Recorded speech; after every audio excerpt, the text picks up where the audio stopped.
सास का नया अवतार, एक हास्यपूर्ण कहानी। एक नई शुरुआत। अगर आप अपनी माँ से प्यार करते हो और उनको हमेशा खुश देखना चाहते हो तो चैनल को सब्सक्राइब करो, लाइक करो, हर हर महादेव कमेंट करो। बहुत ही जल्द आपको खुशखबरी मिलेगी, प्लीज वीडियो को लास्ट तक जरूर देखें। गांव में एक छोटे से घर में माया और उसकी बहू राधिका रहती थीं। माया एक पारंपरिक सास थीं और राधिका एक आधुनिक और स्वतंत्र विचारों वाली बहू। दोनों के बीच हमेशा से ही मामूली सी तकरार रहती थी, लेकिन फिर भी उनका रिश्ता समय के साथ धीरे धीरे बेहतर हो रहा था। आज माया के मन में कुछ नया करने का ख्याल आया। उन्हें राधिका की आधुनिकता से काफी चिढ़ होती थी और वह चाहती थीं कि राधिका भी पारंपरिक तरीकों से अपना जीवन जीने लगे। माया ने सोचा, आज मैं राधिका को एक ऐसा अवतार दिखाऊंगी जिसे वह कभी भूल नहीं पाएगी। सास का नया अवतार। एक दिन माया ने राधिका को कहा, आज तुम मेरे साथ चलो, कुछ नया सीखने का समय है। राधिका थोड़ा चौंकी, लेकिन माया के चेहरे पर एक मुस्कान देखकर सोचा, देखते हैं आज मम्मी जी ने क्या सोचा है।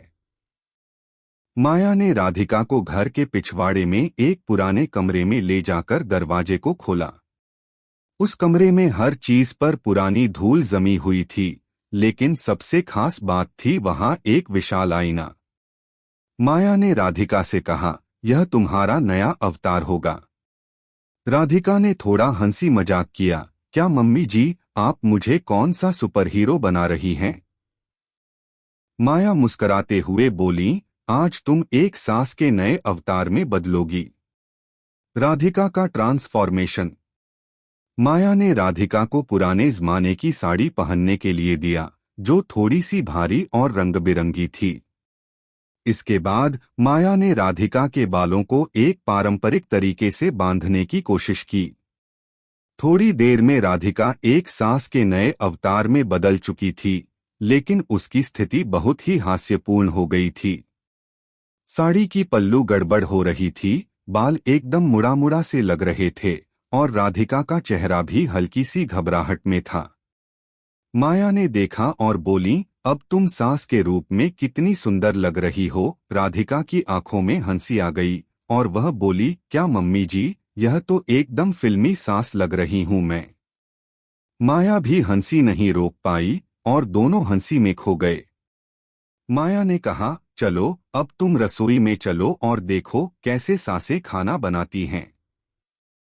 राधिका की रसोई की यात्रा। राधिका थोड़ी हिचकिचाते हुए रसोई में गई। माया ने राधिका को पारंपरिक तरीके से खाना बनाने की प्रक्रिया बताई, लेकिन राधिका की गति और तरीका सास के हिसाब से बिल्कुल सही नहीं था। वह रोटी बेलते हुए हर जगह आटा उड़ा रही थी। माया ने देखा और बोली, राधिका, यह तरीका नहीं है, थोड़ा ध्यान रखना। लेकिन राधिका तो मस्ती में थी और बोली, मम्मी जी, जब तक मैं रोटियां उड़ा नहीं देती तब तक रसोई की सफाई पूरी नहीं होती। यह सुनकर माया हंस पड़ी।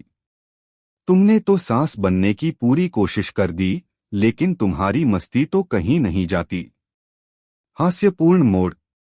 इसके बाद माया ने राधिका को घर के अन्य कामों में भी शामिल किया, कपड़े धोने से लेकर बर्तन धोने तक, और हर काम में राधिका ने अपनी मजेदार शैली दिखाई। सास बनने के बाद राधिका को यह एहसास हुआ कि पारंपरिक कामों का तरीका और भी ज्यादा मजेदार हो सकता है, बस एक नजरिए की बात है। आखिरकार जब राधिका ने सारे काम निपटाए तो माया ने राधिका की ओर देखा और कहा, तुम तो सच में सास बन गई हो, लेकिन एक बात कहूं, तुम में और मुझे में सबसे बड़ा फर्क है। राधिका ने हंसी मजाक करते हुए पूछा, क्या फर्क है मम्मी जी? माया ने मुस्कुराते हुए कहा, मैंने कभी सास बनने की इतनी मेहनत नहीं की, लेकिन तुम तो सास बनने के बाद भी मस्ती करने का मौका नहीं छोड़ती। एक नई शुरुआत। राधिका और माया दोनों हंसी में खो गए। माया ने कहा, देखो, सास और बहू के रिश्ते में कभी न कभी हास्य और मस्ती की जरूरत होती है। हम एक दूसरे से बहुत कुछ सीख सकते हैं, लेकिन हमें अपनी जिंदगी में मजा भी लेना चाहिए। राधिका ने सिर झुकाया और कहा, मम्मी जी, आपने मुझे सिखाया कि पारंपरिक तरीके और आधुनिक सोच में कोई फर्क नहीं होता, अगर हम दोनों में समझदारी हो। आखिरकार सास और बहू ने एक दूसरे के प्रति प्यार और समझ का नया रूप पाया। माया ने राधिका से कहा, आज तुम सास के नए अवतार में आई हो, लेकिन असल में तुम बहू के रूप में ही सबसे खूबसूरत हो। राधिका हंसते हुए बोली, मम्मी जी, क्या सास बनने के बाद आप मुझे और ज्यादा प्यार करने लगी हैं? माया ने प्यार से राधिका को गले लगाते हुए कहा, हमारा रिश्ता और भी मजबूत हो गया है राधिका। सास बनने का मतलब यह नहीं कि मैं तुमसे दूर हो जाऊं, बल्कि इसका मतलब है कि अब हम दोनों एक दूसरे को और समझ पाएंगे। और इस तरह सास और बहू का रिश्ता और भी मजबूत हो गया। साथ ही दोनों ने यह भी समझ लिया कि हास्य और मस्ती के बिना जीवन का आनंद अधूरा होता है। कहानी का यह अंत दर्शाता है कि सास और बहू के रिश्ते में प्यार, समझ और थोड़ी हंसी मजाक जरूरी है। जब दोनों एक दूसरे को समझने लगते हैं तो हर स्थिति में एक सकारात्मक पहलू ढूंढ सकते हैं। अगर आप अपनी माँ से प्यार करते हो और उनको खुश देखना चाहते हो तो चैनल को सब्सक्राइब करो, लाइक करो। बहुत ही जल्द आपको खुशखबरी मिलेगी। प्लीज वीडियो को लास्ट तक जरूर देखें।